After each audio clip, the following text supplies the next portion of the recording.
শেষ বাংলাদেশ, জীবনে বাংলাদেশ আমার মরণ বাংলাদেশ। প্রথম বাংলাদেশ আমার শেষ বাংলাদেশ, জীবনে বাংলাদেশ আমার মরণ বাংলাদেশ। বাংলাদেশ বাংলাদেশ বাংলাদেশ, বাংলাদেশ বাংলাদেশ বাংলাদেশ। প্রথম বাংলাদেশ আমার শেষ বাংলাদেশ, জীবনে বাংলাদেশ আমার মরণ বাংলাদেশ। প্রথম বাংলাদেশ আমার শেষ বাংলাদেশ, জীবনে বাংলাদেশ আমার মরণ বাংলাদেশ। বাংলাদেশ বাংলাদেশ বাংলাদেশ, বাংলাদেশ বাংলাদেশ বাংলাদেশ।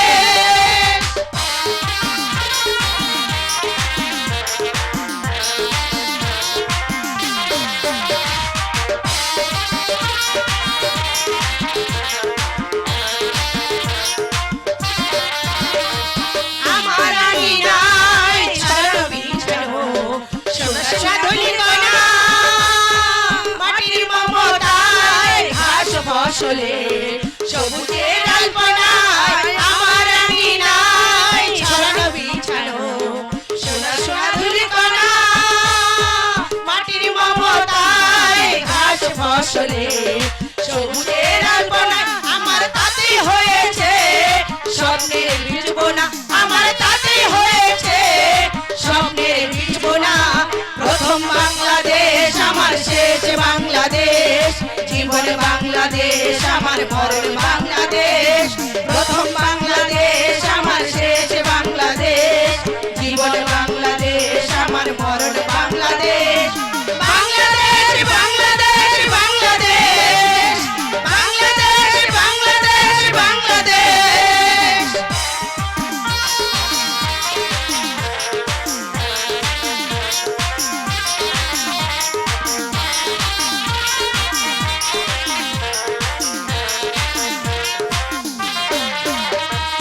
অরব যোজনায় সাজানো রাঙানো ঝিলিমিলি চাঁদলে, নিবিড় বন ছাই পিউ পাপিয়া হৃদয়ের প্রান্তরে। অরব যোজনায় সাজানো রাঙানো ঝিলিমিলি চাঁদলে, নিবিড় বন ছাই পিউ পাপিয়া হৃদয়ের প্রান্তরে। আমরা তাতেই রেখেছি স্বপ্নের দীপ জেলে, আমরা তাতেই রেখেছি স্বপ্নের দীপ জেলে। প্রথম বাংলাদেশ আমার শেষ বাংলাদেশ, জীবনে বাংলাদেশ আমার মরণ বাংলাদেশ। প্রথম বাংলাদেশ আমার শেষ বাংলাদেশ, জীবনে বাংলাদেশ আমার মরণ বাংলাদেশ। বাংলাদেশ বাংলাদেশ বাংলাদেশ, বাংলাদেশ বাংলাদেশ বাংলাদেশ।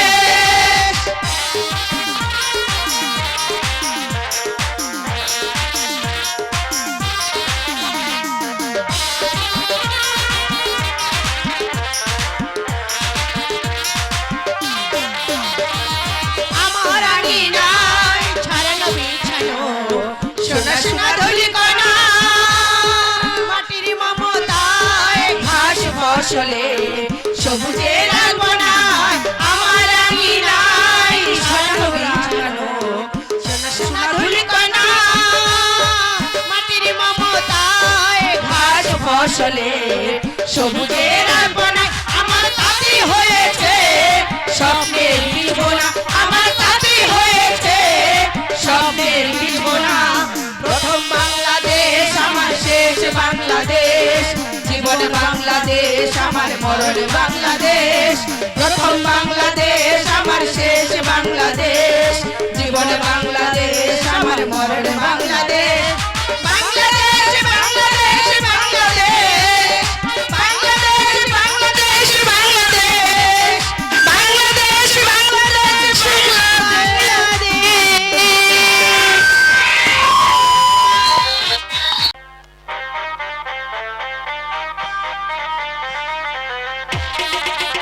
দূর দূরান্ত থেকে আগত নাট্যমোদী ভাই বোন বন্ধুগণ, আজকের এই অনুষ্ঠানে যারা আয়োজন করেছে তাদের পক্ষ থেকে আমি জালাল খান আমার ব্যক্তিগত পক্ষ থেকে আপনাদেরকে জানাই একরাশ প্রীতি ও শুভেচ্ছা।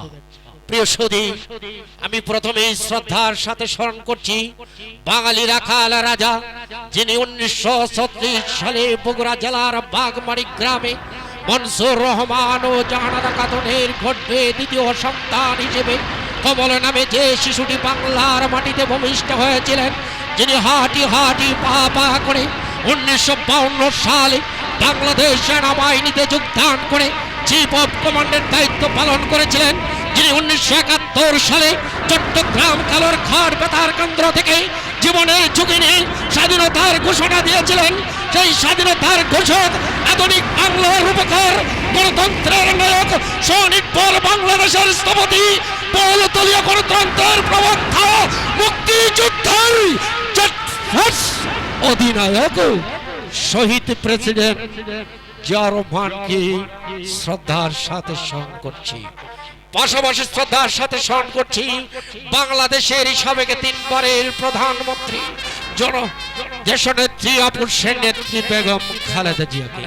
প্রিয় সুধী, নাটক সমাজের দর্পণ, drama is the mirror of society, বাস্তব জীবনের প্রতিচ্ছবি অত্যন্ত সুন্দরভাবে মঞ্চস্থ করাই প্রতিটি শিল্পী এবং কলা কৌশলীদের একমাত্র লক্ষ্য উদ্দেশ্য।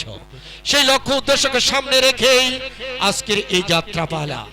মুরাইকে বৃদ্ধির দুটি কুসুম, হিন্দু মুসলমান, মুসলিম যাহার নয়ন মনে, হিন্দু তাহার প্রাণ। আসুন আমরা সবাই মিলে জাতি ধর্ম বর্ণ গোত্র নির্বিশেষে হিংসা বিদ্বেষ হানাহানি ভুলে গিয়ে বাংলার চিরচারিত ঐতিহ্য, বাংলার কৃষ্টি কালচার এই যাত্রাপালাকে এগিয়ে নিয়ে যাই। সফলতার শীর্ষে অশ্লীলতা নামক বর্বরতা থেকে চিনে নিয়ে তাকে ফিরে দেই তার সেই চিরচেনা রূপ, যা আজও মানুষকে হাসায়, আজও কাঁদায়, আজও আকৃষ্ট করে। প্রিয় সুধী, আজকের এই নাটকটিতে অভিনয় করছেন বাংলাদেশের স্বনামধন্য নাট্য পরিচালক, নাট্য সম্রাট জাকির হাসান। অভিনয়ে রয়েছেন বাংলাদেশের শিল্পকলা থেকে সেরা খলনায়কের পুরস্কার প্রাপ্ত আপনাদের এলাকার কৃতি সন্তান টাইগার রুবেল।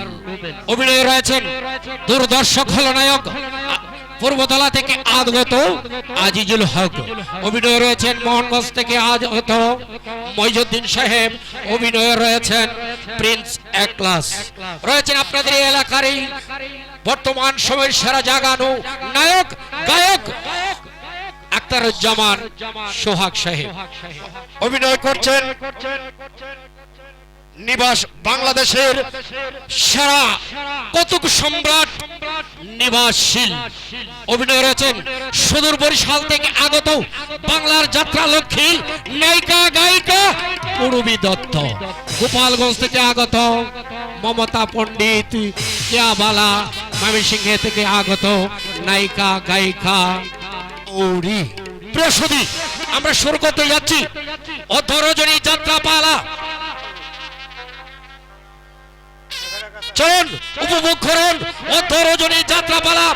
এবার বাংলার সুনামধন্য, এবার বাংলার প্রখ্যাত নাট্য রচিতা রঞ্জন দেবনাথ রচিত, এবার বাংলার সুনামধন্য নাট্য পরিচালক জাকির হাসান পরিচালিত, টাইগার রুবেল অভিনীত একটি সম্পূর্ণ অশ্রু সজল সামাজিক যাত্রাপালা মেঘে ঢাকা তারা। শুরু করছি সূচনা অংশ, মেঘে ঢাকা তারা।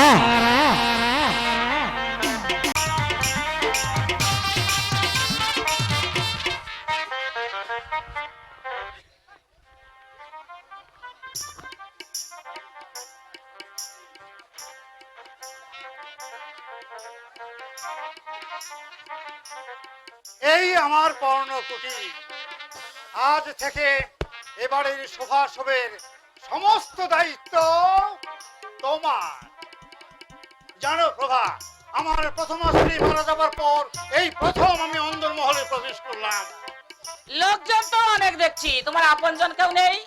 না, আপনজন মানে নিজের আত্মীয় স্বজন বলতে যাদের কেউ নেই, তবে আমার প্রথম স্ত্রীর। আমার সঙ্গে যে ভদ্রলোক এখানে এসেছে উনি এখানে প্র্যাকটিস করতে চান। তোমার এই জায়গাটা নাকি খুবই পছন্দর, ঠিক শহরও নয় গ্রামও নয়, শহরতলি। হ্যাঁ, আধুনিক জীবনযাত্রার সবকিছু পাওয়া যায় শহর মাত্র 2 মাইলের মধ্যে। তাহলে তো শেখরের পক্ষে দাঁড়িয়ে যেতে আর কোনো অসুবিধাই হবে না। তুমি যদি ওকে একটু সাহায্য করো। ডাক্তারের উপর তোমার একটু দুর্বলতা আছে তাই না প্রভা? দুর্বলতা? না না, ভয় নেই ভয় নেই তোমার, আমি পরিহাস করছিলাম। ডাক্তারকে আমারও খুব ভালো লাগে, উনি যদি এখানে থাকেন। তুমি বললেই উনি থাকবেন। কলকাতা ঠিক ওর পছন্দ নয়, তাই আমাকে বললে। তুমি যদি ওকে একটু বলে দাও।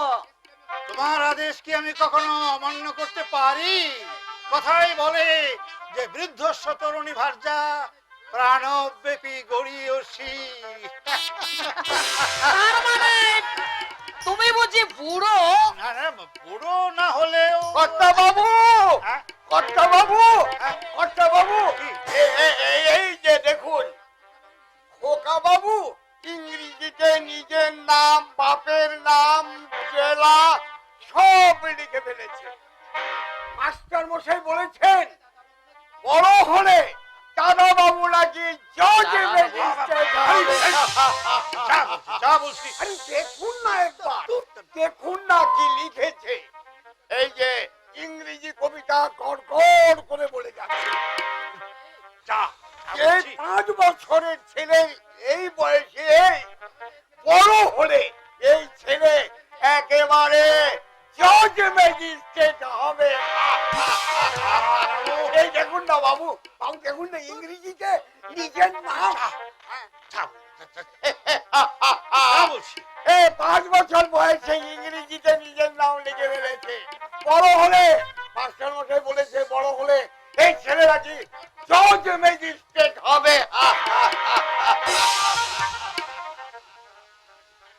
শঙ্কর, শঙ্করকে শঙ্কর মানে ও একটা ছেলে। না, ওসব নিয়ে তোমাকে ভাবতে হবে না। ওই বাড়িটা তোমার পছন্দ হয়েছে তো? সাবেকি আমলের বাড়ি। শঙ্কর, শঙ্কর তোমার প্রথম স্ত্রীর গর্ভজাত সন্তান। হ্যাঁ, না মানে আমি ওকে তোমার কাছে ঘেঁষতেই দেবো না, রামুর কাছেও। তোমার প্রথম স্ত্রীর গর্ভজাত সন্তান আছে, এ কথা তুমি আমাকে আগে বলনি কেন? আহা, কি আশ্চর্য! 5 বছরের একটা বাচ্চা ছেলে। আমার বাবাকে তোমার জানানো উচিত ছিল। তার বিশ্বাসের পরিপূর্ণ সুযোগ নিয়েছো তুমি। দেখো প্রভা, তোমার বাবা হচ্ছেন আমাদের স্টেটের উকিল। আমি ভেবেছিলাম যে আমাদের পরিবারের সমস্ত খবরই উনি রাখেন। না, বাবা জানতে পারেন কিন্তু আমাকে কিছুই বলেননি। ঠিক আছে ঠিক আছে, এই এই আমি তোমাকে ছুঁয়ে বলছি, তোমার অমর্যাদা কোনোদিন আমি করব না। তোমার যদি ছেলে হয় আর সেই ছেলে যাতে আমার সমস্ত সম্পত্তি পায় তার আমি ব্যবস্থা করে দেব। উফ, মাগো, মাথাটা যন্ত্রণায় ছিঁড়ে যাচ্ছে। ওহ, কি অসহ্য যন্ত্রণা। ওহ মা, মাগো। কি হলো, হঠাৎ মাথা ধরলো কেন? আমি কি মাথাটা তোমার না! দিতে দেবো? আমাকে একটু একলা থাকতে দাও। ওহ মা, মাগো, কি যন্ত্রণা মা, কি অসহ্য যন্ত্রণা, আমি আর সহ্য করতে পারছি না। মুশকিল, হঠাৎ মাথা ধরলো কেন? আচ্ছা ঠিক আছে ঠিক আছে, আমি এক্ষুনি ডাক্তারকে পাঠিয়ে দিচ্ছি, তুমি চুপচাপ শুয়ে পড়ো। রামু, ডাক্তারকে পাঠিয়ে দে, ডাক্তারকে পাঠিয়ে দে, ডাক্তারকে পাঠিয়ে দে। শট, প্রবঞ্চক, জালিয়াত, আমার কুমারী জীবনের মধুর স্বপ্ন। Hello madam, Shekhar, Shekhar, please Shekhar, আসতে না আসতেই তুমি অসুখ বাঁধিয়ে ফেললে। তুমি আমাকে এখান থেকে নিয়ে চলো শেখর। এই নরকের মধ্যে আমি আর এক মুহূর্ত থাকতে পারবো না। Please please Shekhar. কি ব্যাপার, হঠাৎ তুমি এমন পাগলামি শুরু করলে কেন? লোকটা ধাপ্পাবাজ, ওর আগের পক্ষে সন্তান আছে এ কথা বেমালুম চেপে গেছে। আমি এখানে কিছুতেই থাকবো না শেখর।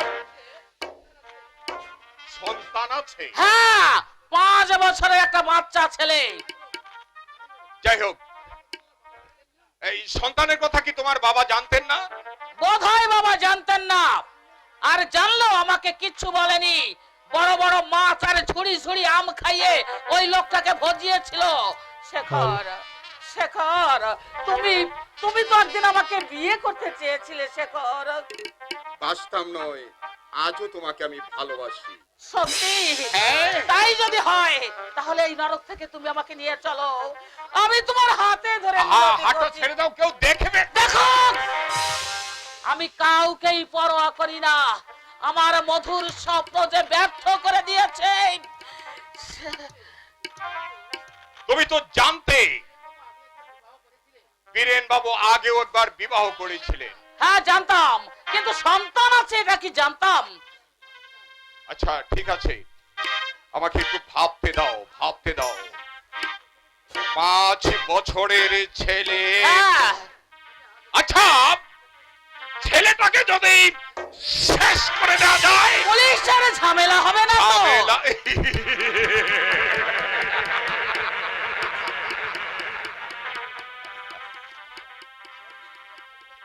যাই হোক, না হয় পয়জনিং করে যদি ছেলেটার বৃত্তিটা নষ্ট করে দেওয়া যায়। থানা পুলিশের ঝামেলা হবে না তো? পুলিশে তুমি বোধহয় ভুলে গেছো রত্না, আই এম ডাক্তার। ইচ্ছে করলে ছেলেটাকে আমি অন্ধ করে দিতে পারি। শেখর, না, ওসবের কোনো দরকার নেই। তুমি শুধু ওর স্বাভাবিক বুদ্ধিবৃত্তি নষ্ট করে দাও। আমি সারা জীবন তোমার কাছে কৃতজ্ঞ থাকবো শেখর। ঠিক আছে, ঠিক আছে। এই, আমার দিকে একটু চিন্তা করে দেখো। আহা, স্ত্রী হিসাবে তোমাকে পাইনি তাতে কি হয়েছে, অন্তত বান্ধবী হিসাবে তোমার করুণা সেই- দৃষ্টিতে খুব রেখো। সেই জন্যই তো সঙ্গে করে এনেছি, যাতে আমার কাছ থেকে তোমাকে দূরে থাকতে না হয়। আর তোমাকে ভালোবাসি, ভালোবেসেই যাব। কাল সারা রাত ছিল স্বপ্নের রাত, কাল সারা রাত ছিল স্বপ্নের রাত, কাল সারা রাত ছিল স্বপ্নের রাত। স্মৃতির আকাশে যেন বহুদিন পর মেঘ ভেঙে উঠে দিল পূর্ণিমা চাঁদ। কাল সারা রাত ছিল স্বপ্নের রাত, কাল সারা রাত ছিল স্বপ্নের রাত।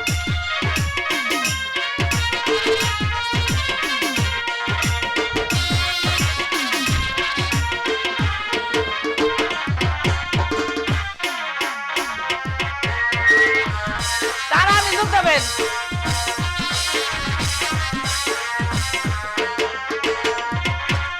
ঘুম ছিল না দুটি চোখের পাতায়, মন ছিল তন্ময় কথায় কথায়।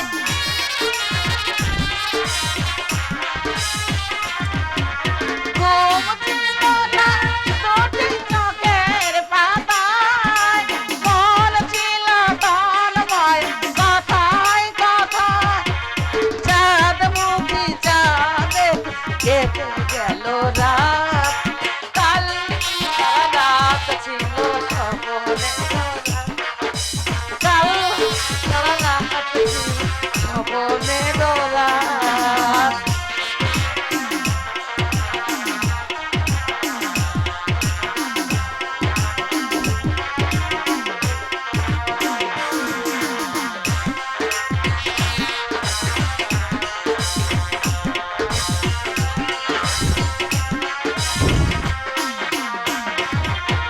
ঝড় ছিল না বেরো সাজল হাওয়ায়, মন ছিল সারা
আছে।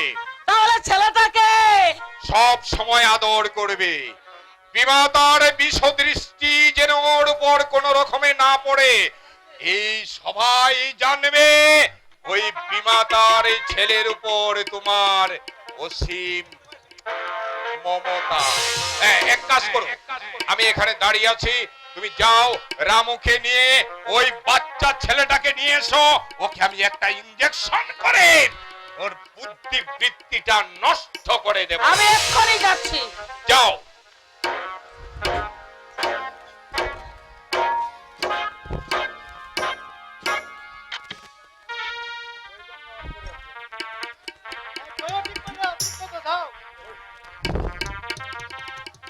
এসো বাবা, এসো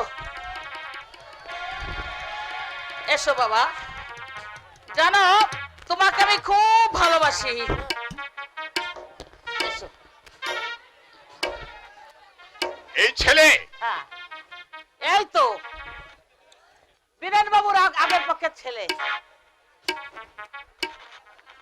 রামু, রামু, এদিকে আয়। বাচ্চা ছেলেটাকে একটু জোর করে ধরে রাখ। ওকে আমি চুপ, যা বলছি তাই কর।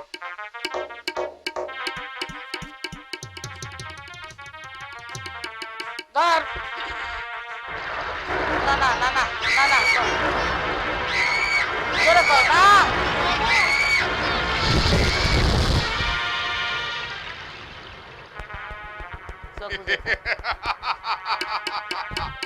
সাবধান, এ খবর যেন কেউ জানতে না পারে। তোকে আমি অনেক টাকা দেব। হ্যাঁ, আর যদি জানতে পারে তাহলে তোকে আমি পৃথিবীর বুক থেকে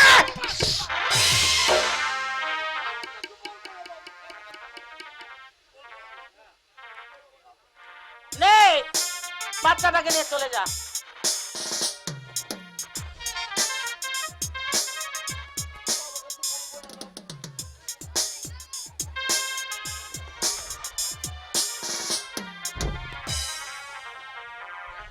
এবার হলো তো। হ্যাঁ, তবে আমার দিকটা একটু চিন্তা করে রেখো। আরে স্ত্রী হিসাবে পাইনি তাতে কি হয়েছে, অন্তত বন্ধু হিসাবে।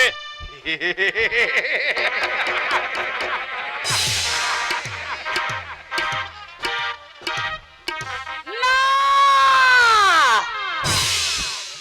আমার মধুর স্বপ্ন যে দু পায়ে ভেঙে দিয়েছে, তাকে আমি অশান্তিতে থাকতে দেব না। আমার বুকে যেমন দাউ দাউ করে আগুন জ্বলছে, ওর বুকেও তেমনি করে আগুন জ্বালাবো। তবেই আমার নাম রত্নপ্রভা। প্রিয় নাট্যমোদী ভাই বন্ধুগণ, এতক্ষণ শুনলেন নাটকের সূচনা পর্ব। আপনারা দেখলেন কিভাবে কি 5 বছরের শিশু শঙ্করকে এই রত্নপ্রভা ডাক্তার শেখরের সাহায্যে, ইনজেকশনের সাহায্যে কিভাবে তাকে জড়বৃত্তি সম্পন্ন করলো। সূচনা পর্ব দেখলেন। এবার আপনাদেরকে নিয়ে যাচ্ছি মেঘে ঢাকা নাটকের মূল পর্বে। শুরু করছি আজ থেকে 25 বছর পর।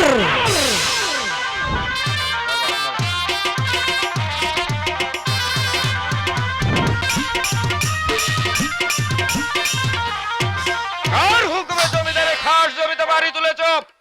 আগে হুজুর, বসবাসের জন্য ঘরটা আমি তুলিনি। গরিবী চাষাবুষার ছেলেমেয়েরা অজ্ঞানতার অন্ধকারে ডুবে আছে, তাই আমি চাষা বুসারা জাহান্নামে যাক। আমার আদেশ, আজ রাতের মধ্যে ঘরটা ভেঙে দেবে, নইলে মারের চুটে বাপের নাম ভুলিয়ে দেবো বেটা। আগে অনেক কষ্টে ঘরটা তুলেছি। কাছাকাছি একটা প্রাইমারি স্কুলও নেই যে গরিবী ছেলেমেয়েরা লেখাপড়া করার সুযোগ পায়, তাই অনুগ্রহ করে ঘরটাকে ভেঙে দাও, তারপর চিন্তা করে দেখবো অনুগ্রহ করা যায় কিনা। কিন্তু জমিটাকে তোমার? আগে না। তাহলে জমিদারকে না জানিয়ে তুমি ঘর তুললে কেন? জায়গাটা দীর্ঘদিন থেকে খালি পড়েছিল। খালি পড়েছিল তো তোমার বাবার কি? ওরকম শত শত বিঘে জমি আমাদের খালি পড়ে আছে, তাই বলে সেই জমিগুলো তোমরা জবরদখল করবে? আগে ব্যক্তিগত কাজের জন্য ঘরটা তোলা হয়নি, শিক্ষা এবং অজ্ঞানতা দূর করার জন্যই। তুমি কিন্তু আমার ধৈর্যের পরীক্ষা নিচ্ছ সদানন্দ। এতদিন তুমি কোথায় স্কুল চালিয়েছিলে? আগে আমার বাড়িতেই, সম্প্রতি আমার মেয়ে বাড়ি এসেছে, তাই জায়গাটার। বাপের জমিদারি পেয়েছো শালা? হুজুর, আপনি ভদ্র সন্তান। হোয়াট? কি বলতে চাও তুমি? হতে পারে আমি দীন ও দরিদ্র, কিন্তু সবাই আমাকে সম্মান দেয়। আমি একজন শিক্ষক, বয়সে আপনার চেয়ে আমি অনেক বড়, অথচ এমন ভাষা আপনি কথা বলছেন। ও, অসম্মান করা হয়েছে বুঝি? হুজুর শাহেনশাহ বলে কুর্নিশ করতে হবে নাকি? আগে Shut up! আরেকটা কথা বললে আমি তোকে এমন শিক্ষা দেব জীবনেও তুই ভুলতে পারবে না। আমার আদেশ, আজ রাতের মধ্যেই ঘরটা ভেঙে দেবে। আমি একবার জমিদার বাবুর সঙ্গে। এই জমিদার আমি? আগে না, আপনি তার ম্যানেজার। বেরো, বেরো হারামজাদা। আগে I say get out rascal! এই মুহূর্তে তুই এখান থেকে চলে যা, নইলে দারোয়ান দিয়ে গার্ড ধরে বাড়ি থেকে পার করে দেবো। ই তোর ছোট লোক জানোয়ার কোথাকার? কি হয়েছে? কি হয়েছে পুলক? এই যে জামাই বাবু, ওই ছোট লোকটার স্পর্ধা দেখেছেন? আমাদের বিনা অনুমতিতে জমি দখল করেছে, আমার চোখ রাঙিয়ে। আপনি সত্যের অবলাপ করছেন। সব ব্লাডি ফুল। আমার মুখের উপর কথা বললে তোকে আমি এমন শিক্ষা দেবো। দাঁড়াও পুলক, ব্যাপারটা আমাকে তলিয়ে বুঝতে দাও। এতে বুঝাবুঝির কি আছে জামাই বাবু? আমাদের খাস জমি দখল করে নিয়ে আপনি কি জমিদারের খাস জমিতে ঘর তৈরি করেছেন? আগে না হুজুর। ওই না হুজুর করে বেটা, না হুজুর কি? নবীনপুরের 4 কাঠা জমির উপর তুই ঘর করিস নি? পুলক, ওকেই বলতে দাও কি বলতে চায়। বাবা, কিরে আবা, কিছু বলবি? মা, হ্যাঁ। ফটো ফুল। ও, মায়ের ফটোতে মালা দিবি? তা যাও না, ওই বাগানে ফুল আছে, তুলে এনে মায়ের ফটোতে দাও গে, যাও। রাজা বাবু, চন্দন কিচ্ছু বলবে না, আমি তাকে বলে দেবো ক্ষণ। যাও, কিন্তু তোমার কোনো ভয় নেই। আহ জামাই বাবু, কি হচ্ছে? কোথায় একটা জরুরি কাজের কথা হচ্ছে আর আপনি একটা পাগলের সঙ্গে শুরু করে দিলেন ছেলেবেলাকে। এই, এই শট, ভাগ, ভাগ, ভাগ এখান থেকে। যা না বাবা, দেখছিস না একটা কাজ করছি, যা বাগান থেকে ফুল তুলে এনে মালা গেঁথে মায়ের ফটোতে দাও গে, যাও। মা, হ্যাঁ ফটো ফুল। হ্যাঁ হ্যাঁ মা, ফটো ফুল। মা, ফটো ফুল। যা। আহ! বাবা, মারলে। না, না, মারবে না, মারবে না বাবা, যাও যাও। মা, ফটো ফুল। মা, ফটো ফুল। যাও, যাও।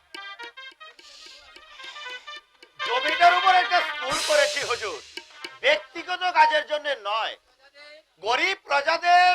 প্রজারা উচ্ছন্নে যাক, আমাদের জমি এমনি পড়ে থাকবে, স্কুলের প্রয়োজন হলে আমরা করে দেব, তোমাকে তা নিয়ে মাথা ঘামাতে হবে না। কি বলেন জামাই বাবু? এরকম প্রতিশ্রুতি আপনারা বহুবার দিয়েছেন, কিন্তু আজ পর্যন্ত কাজে পরিণত হয়নি, আর হবে বলেও আমার মনে হচ্ছে না। শুনলেন, শুনলেন জামাই বাবু? ওই ইতরটার কথা শুনলেন? আপনি বেআইনি কাজ করেছেন, কিন্তু ঘরটা আপনি ভেঙে দেবেন। কাল পর্যন্ত আপনাকে সময় দিলাম, কালকের মধ্যে যদি ঘর ভেঙে না দেন তাহলে আমার লোকজন গিয়ে আপনার সেই ঘরটা ভেঙে দিয়ে আসবে। কিন্তু আবেদন নিবেদন নয়, অনুগ্রহ অনুকম্পা নয়, সরাসরি আপনি বিদ্রোহের ধ্বজা তুলেছেন। কিন্তু মনে রাখবেন, বীরেন্দ্র রায় চৌধুরী কোনদিন প্রজাদের বিদ্রোহী মনোভাব বরদাস্ত করবে না। আমরা নরকের ঘৃণ্য কৃমিকে ম্যানেজার বাবু মুখের কথায় তোদেরকে শায়েস্তা করা যাবে না, তাই চাবুকের ভাষায় তোদের সঙ্গে কথা বলতে হবে। কুকুরকে শায়েস্তা করতে হলে এই মুগুর চাই, মুগুর। আমরা মানুষ ভাবি না, বুঝলে? তোদেরকে আমরা মানুষ ভাবি না। আমাদের চোখে তোরা হচ্ছিস জন্তু জানোয়ারের মতো। জামাই বাবু কাল পর্যন্ত তোকে সময় দিয়ে গেছে, কালকের মধ্যে যদি ঘটা ভেঙে না দিস তাহলে তাহলে চাপকে তোর পিঠে ছাপ তুলে নেব। কথাটা মনে রাখিস, হুঁশিয়ার, খুব হুঁশিয়ার।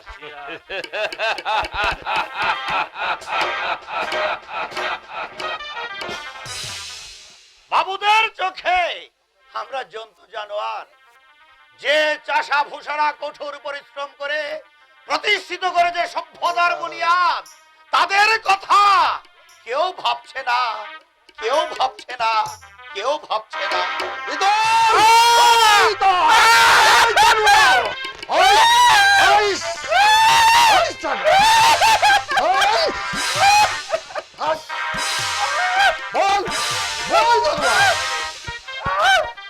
পাজি বদমাইশ, আমার ফুল গাছে হাত দিবি সোয়ার? বল পাজি, কেন আমার গাছ থেকে ফুল তুলেছিস? বল, নইলে মেরে হাড় মাংস আলাদা করে দেব। তবু চুপ করে আছিস? ওই, তোকে আমি নিষেধ করেছিলাম আমার ফুল গাছে তুই হাত দিবি না। বাবা বাবা বলেছে, বাবা বলেছে ফুল চিনতে। মার পটল। তবে রে পাজি, আমার শখের ফুল চিরিয়া মায়ের ফটোতে মালা পরাবি? পরাচ্ছি মালা, পরাচ্ছি।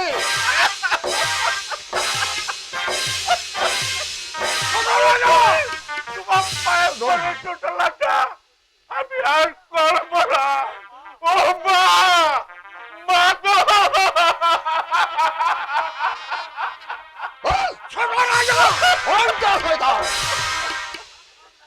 সাবধান রাজা, আরেকবার যদি ওর গায়ে তুমি চাবুক মেরেছো তাহলে কিন্তু আজ একটা হন্তর কাণ্ড ঘটে যাবে। রামু, কেন কেন মারবে ওকে তুমি? ওকে বংশের কেউ নয়, নাকি পানের জলে বেঁচে এসেছে, নাকি তোমার গায়ের রক্ত রক্ত আর ওর গায়ের রক্ত এদু পুকুরের পাক? তোকে আমি সাবধান করে দিলাম। আমার ধৈর্যের পরীক্ষা নিচ্ছিস তুই? এতই যখন ধরত, তখন এই জানোয়ারটাকে বেঁধে রাখলে পারিস। ফের যদি আমার বাজারে হাত দেয়, ওকে আমি জ্যান্ত মাটিতে ফুটে ফেলবো। এই, ওই ছোট লোক, তুই যদি ভেবে থাকিস ওকে সেকেন্ডারি দাঁড় করে সম্পত্তি ভাগ আদায় করবে, সে তোর আকাশ কুসুম কল্পনা। মনে রাখিস তোর এই চন্দন চৌধুরী যতদিন বেঁচে থাকবে, তোর মনোবাঞ্ছনা পূর্ণ হবে না। কানপুলে শুনে রাখ, আমাদের বইছে বীরেন্দ্র নারায়ণ পাল চৌধুরীর তাজা রক্ত।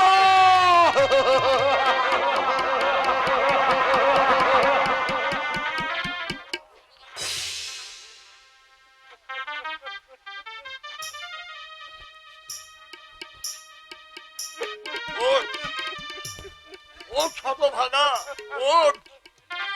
কেন কেন তুই ওর ফুল বাগানে হাত দিতে যাস? তোকে আমি কতদিন মানা করে দিয়েছি ওর ফুল গাছে তুই কোনোদিন হাত দিবি না। বাবা বলল বাগান থেকে ফুল তুলে আন। ওটা পাপ নয়, ওটা পাপ নয়, ওটা কষাই, একটা কষাই। তোর পাপ বেঁচে থাকতে, তোর মা বেঁচে থাকলে কি তোর এই অবস্থা হতো? অথচ তোর মা বেঁচে থাকতে কত কথার ফুল জড়ি উড়িয়েছে। আমি আমি এখানে থাকবো না লামুদা, আমি আমার মাল কাজে চলে যাবো। বাবা, এখানে কেউ আমাকে ভালোবাসে না, সবাই শুধু মালে। কেন কেন ওরা আমাকে মারবে? বাবা, আমার মা নেই, বাবা নেই, আমার কেউ নেই, কেউ নেই। বাবা, বাবা, এই এই দেখো লামুদা, একটা জামা নেই, খিদে পেলে ওরা আমাকে খেতে দেয় না, বলে পেটে কি লাখ ঢুকেছে। বাবা, আমি এখানে থাকবো না লামুদা, আমি আমার মাল কাছে চলে যাব, আমি আমার মাল কাছে চলে যাব লামুদা, আমি এখানে থাকবো না লামুদা, আমি এখানে থাকবো না, আমি এখানে থাকবো না। বিচার নেই, ভগবানের বিচার নেই, নইলে যে ছেলে সোনার চামচ মুখে দিয়ে জন্মেছিল তার আজ এমন দুর্দশা হয়। দ্বিতীয়বার বিয়ে করলে মানুষ যে এমন অমানুষ হয়, এই আমি জীবনে প্রথম দেখলাম।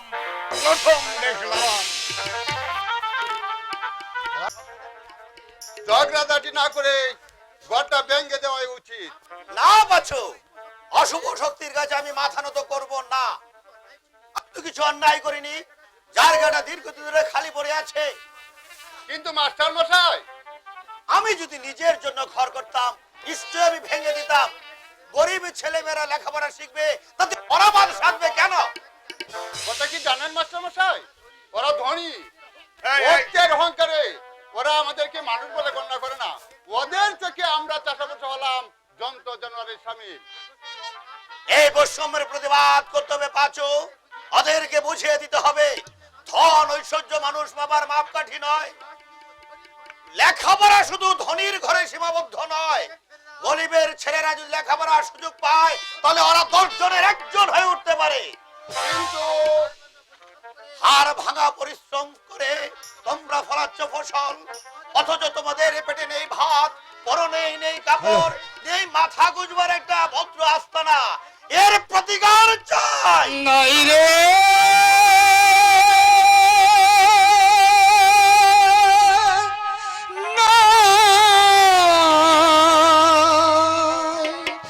নাই প্রতিকার, নাই রে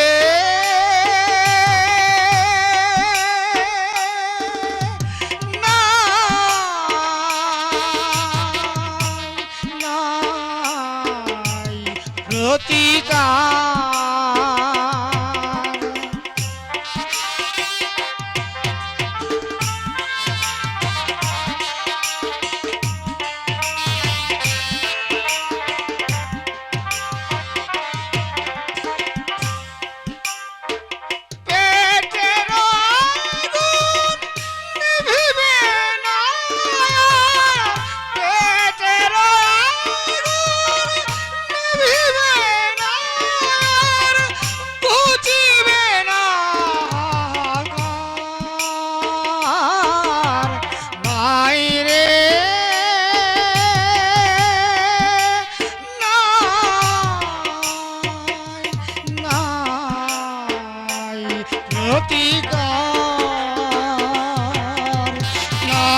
থেকে গ্রামান্তরে আমি ঘুরেছি মাস্টার মশাই, শহরে বন্দরে নগরে দেখেছি শক্তিমানের আস্ফালন, আর দেখেছি দরিদ্র মানুষের বুক ফাটা হাহাকার, কিন্তু এর প্রতিকার নেই।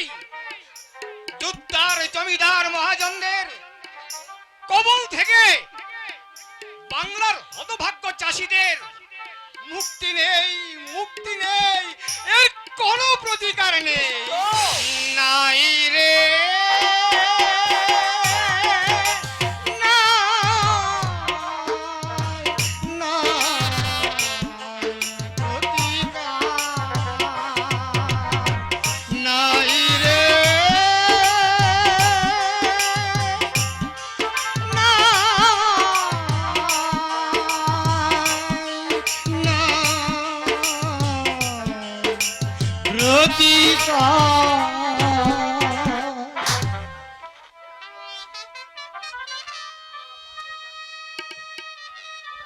সত্যি এই প্রতিকার নেই। জোরদার জমিদার মহাজনের কবল থেকে বাংলার হতভাগ্য চাষীদের মুক্তি নেই, মুক্তি নেই। আমার অনুরোধ মাস্টার মশাই, স্কুল ঘরটা আপনি ভেঙে দেন। কি হবে ওদের সাথে বিবাদ করে? আইন ওদের সহায়, পুলিশ ওদের হাতে। এই সমাজে দলিদের এই 7 গুণ মাপ, দলিদের এই 7 গুণ মাপ। 7 খন মাপ সে আমিও জানি রে, তাই বলে কোনো মহৎ কাজ আমার নিজের উদ্যোগে আমি করতে পারবো না। না না, আমার সিদ্ধান্তর পরিবর্তন হবে না। তারতে যদি ওদের লাঞ্ছনা আমাকে ভোগ করতে হয় আমি তাই করব, আমি তাই করব। তবু স্কুল ঘর আমি ভাঙবো না, ভাঙবো না, ভাঙবো না। বাবা বাঁচা বললে কার্যসিদ্ধি হবে না ভাগ্নে, বুঝেছো? চাবুকের ভাষায় ওই শুয়ারের বাচ্চাদের সঙ্গে কথা বলতে হবে, বুঝলে? সে কি আমি জানি না বাবা। বাবা দুর্বলতার জন্য এই ছোট লোকগুলো মাথায় উঠতে সাহস করেছে। আমার হাতে জমিদারি থাকতো তাহলে 2 দিনের মধ্যেই আমি সায়স্তা করে ফেলতাম। দিদিকে আমি বলেছি ভাগ্নে, আচ্ছা হুজুর বিয়ের পরেই এই সমস্ত সম্পত্তির ভার তোমার হাতে পড়বে। হুজুর গর নেই তুরা। স্কুল ঘর ভাঙেনি বেটা, শহরের বাচ্চা রাজপথটা দেখেছো ভাগ্নে?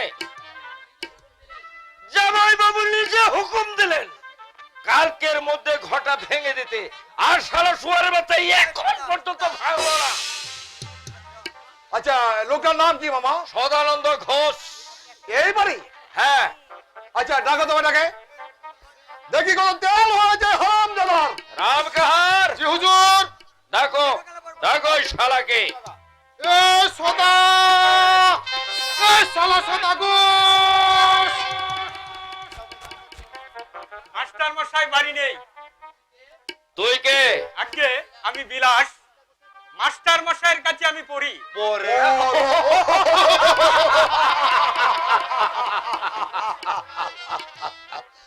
গরিবের ঘোড়ার গো।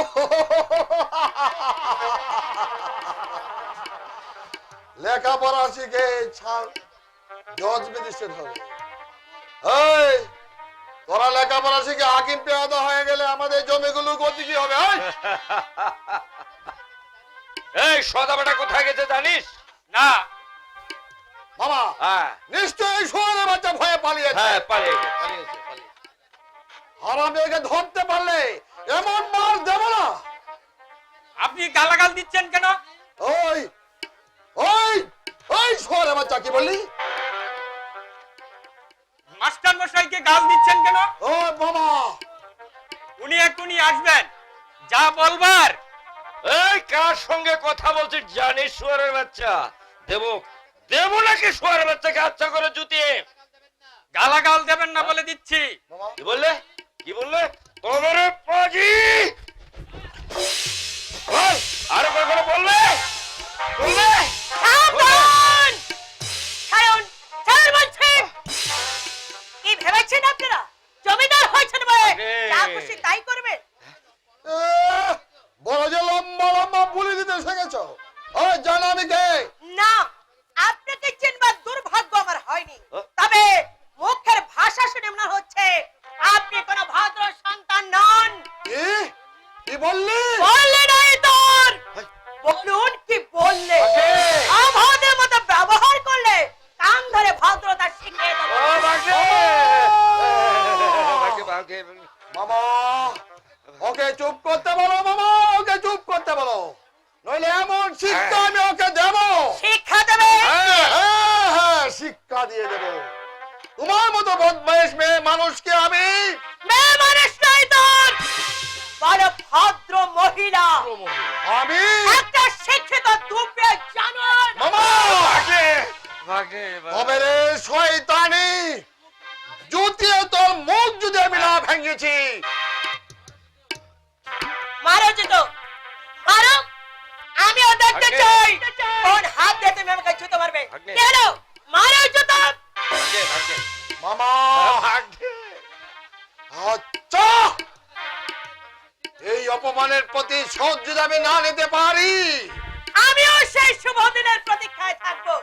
অর্থ আর ভূ আভিজাত্যের অহংকারে মানুষের থেকে যারা পদদলিত করে চলেছে, আমি তাদেরকে মানুষ বলে গণ্য করি না। দামি দামি জামা কাপড় পরলে মানুষ হওয়া যায় না। দিদি, এতদিন তোমরা মুখ বুজে সহ্য করেছো বলেই এদের সাহস বেড়ে গেছে। লাঠির বদলে লাঠি চালাও, বন্দুকের জবাব দাও বন্দুকের মুখে। একটা ঘুষি মারতে হলে 10টা ঘুষি ফিরে দাও তার মুখে, দেখবে মন্ত্রের মতো কাজ হবে। মামা আপনি হুকুম দেন মালিক।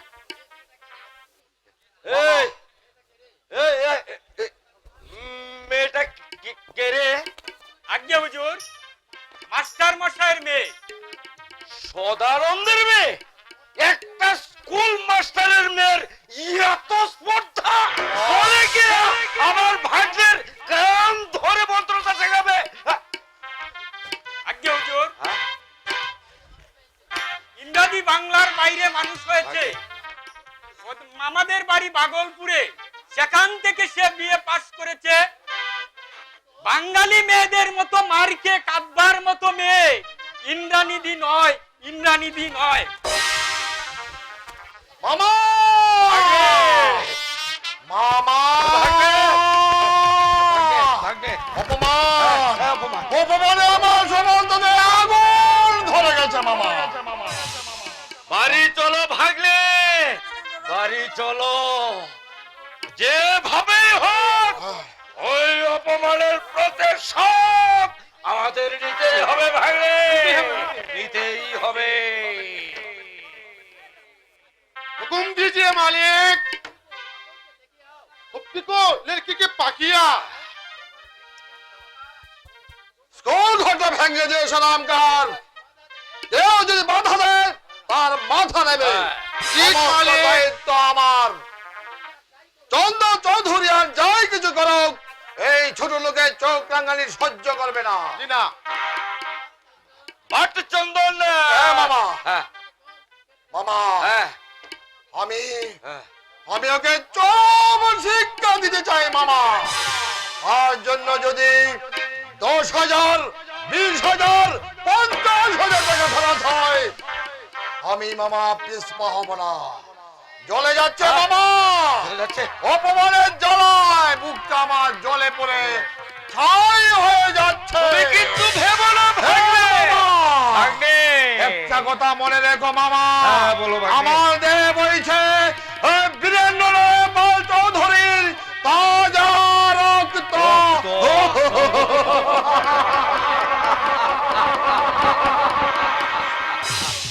আরে জ্বলবেই তো।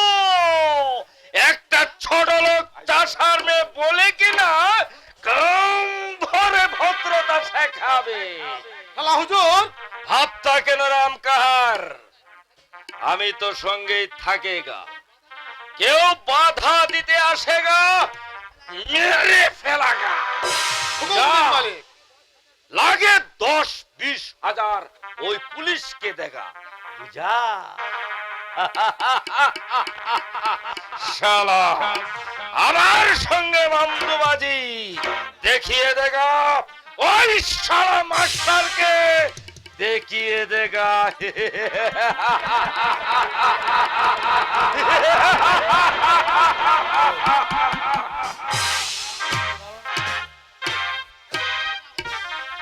এই শালা হুজুর বলছে দেখাইয়া দেখা, এই আমার ঘন্টা দেখাইয়া দেখা, এই মারপিট লাগেগা, এই পহেলাই বাগেগা। চাচা আমার আপন জান বাচ্চা, ওসব বাবুদের এই ট্রিক্স আছে, ট্রিক্স আছে। এত বড় স্পর্ধা খাই তোর লোকটা সারবের আমার ছেলের কান ধরে ভদ্রতা শেখাতে চায়। এত উত্তেজিত হচ্ছ কেন? এই তুমি থামো, তোমার দুর্বল নীতির জন্য এই শ্রমিকগুলোর স্পর্ধা দিন দিন বেড়ে যাচ্ছে। মুখের কথায় ওদেরকে শায়েস্তা করা যাবে না, ওদেরকে জব্দ করতে হলে চাই করা চাবুক। কি মুশকিল! জমিদারি চালাবার মতো যোগ্যতা তোমার নেই। এবার তুমি অবসর নাও, সম্পত্তির দায়িত্ব চন্দন আর পুলকের হাতে তুলে দাও। আর ওর তো ছেলে মানুষ। বাজে বকো না, বুঝলে, বাজে বকো না। চন্দন এই 24-এ পড়েছে, মেয়ে হলে বিয়ে দিলে 4 ছেলের মা হয়ে যেত। এই মাসে ওদের চার্জ বুঝে দিয়ে এবার তুমি অবসর নাও। আমার দিনগুলো কিভাবে কাটবে প্রভা? কেন? হরিনাম করে প্রভা শাস্ত্রেই আছে 50 ঊর্ধ্বে বরং ব্রজে। এবার তোমার কাশি যাওয়া উচিত। দুর্বল চিত্তের পুরুষগুলোই আমার 2 চোখের বিষ। কিরে হাওয়া, কিছু বলবি? পুজো হ্যাঁ। জামা নতুন কাপড় সবাই পড়েছে, আমাকে দিলে না, আমাকে দিলে না। সে কি প্রভা? পুজো হয়ে সবাই নতুন জামা কাপড় পেল, ওকে দাওনি? বেশি বকিও না, বুঝলে, বেশি বকিও না। রাধুনি হরি আর ওর জন্য একই দামের জামা কাপড় আমি এনেছিলাম, বাবুর পছন্দ হয়নি। কাপড় জামাগুলো নর্দমায় ছুঁড়ে ফেলে দিলে। এমনি দেখতে হাবাগোবা হলে কি হবে, আসল জ্ঞান টনটনে। কিরে হাওয়া, কি বলছে তোর মা? জামা কাপড় নাকি নর্দমায় ছুঁড়ে ফেলে দিয়েছিস? দেব না, ছোট লাটে দামি দামি কাপড় পরবে, আল্লাহ মাল বেলা মোটা কাপড়, আটাটি মোটা কাপড় এনেছে আমার জন্য, আমার মা নেই বলে। কে বলে? কে বলে তোমার ছেলে হাবা? ও মা, পেটে পেটে হিংসে সাপগুলো কিলবিল করছে। চন্দনের উপর হিংসে কিসের কিসে তামার শীষে। কিন্তু প্রভা চন্দন ভালো খাবার ভালো পরিবারের জন্যই জন্মেছে। চন্দনের উপর হিংসা করে কি করবে শুনি? ছোট লাটে ভালো খাবে ভালো পরবে, আল্লাহ আমি বুঝি ডান বিকালি পেট বলে খেতে পাবো না, ভালো একটা কাপড় পাবো না। কেন কেন এমন হবে? আমার মানে বলে তোমরা যা খুশি তাই করেছ, মা থাকলে কেউ আবার দিতে পারতো না, কেউ আবার দিতে পারতো না, কেউ না, কেউ না। কি প্রভা, রাধুনি যে কাপড় পরবে, আমার হাও কি সেই কাপড় পরবে? এ কি বংশের কেউ নয়? না, প্রভা 25 বছর আগে কি প্রতিজ্ঞা তুমি আমাকে করেছিলে, মনে আছে তোমার? আমি হ্যাঁ হ্যাঁ, তুমি রাধা মাধবের বিগ্রহের সামনে প্রতিজ্ঞা করেছিলে, আমার যদি ছেলে হয় সেই ছেলে হবে এই সমস্ত সম্পত্তির উত্তরাধিকারী। মনে আছে তোমার? মনে আছে। হ্যাঁ, যাক, মনে আছে তাহলে। তরুণী পত্নীর মন জয় করবার জন্য প্রতিশ্রুতির অনেক ফানুসি তুমি সেদিন উড়িয়েছিলে। আজ আর সে কথা আমি তোমাকে মনে করে দিতে চাই না, কারণ আমি জানি এইসব পুরুষগুলো হচ্ছে অকৃতজ্ঞ বেঈমান। ভুল করেছি, আমি ভুল করেছি। দ্বিতীয়বার বিবাহ করে আমি মহা ভুল করেছি। না না না না, ভুল হয়তো করি না। হাওয়াটা নির্বোধ, চন্দন বংশের মান রক্ষা করবে। নমস্কার হুজুর, নমস্কার। আমাকে ডেকে পাঠিয়েছেন? হ্যাঁ, ডেকে পাঠিয়েছি। আপনার মেয়ে আমার ছেলেকে অপমান করেছে। আগে ছেলে মানুষ। থামুন! আমার ছেলে ভদ্র নম্র স্বভাবের, তাই এই উচ্চ শিক্ষিত বলেই এই অপমান হজম করে চলে এসেছে। অন্য কেউ হলে আপনার সেই মুখের আমি এটাকে ধরে এনে একেবারে চূড়ান্ত অপমান করে ছাড়তো।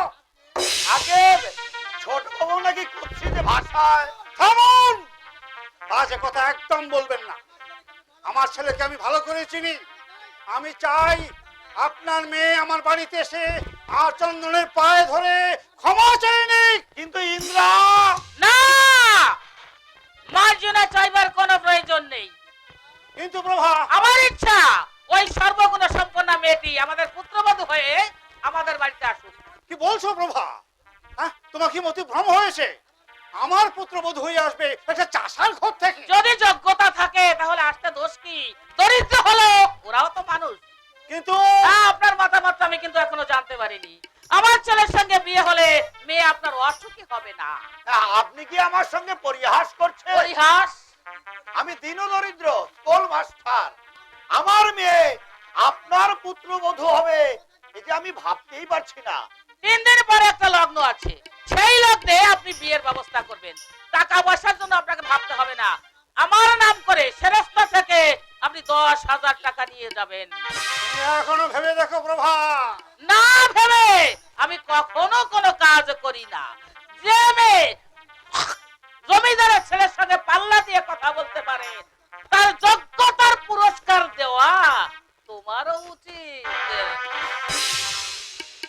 আমি তাহলে রাস্তা থেকে টাকা নিয়ে যান, আর স্কুল ঘরটা যদি ভেঙে দিয়ে থাকেন তাহলে সারিয়ে নেবেন।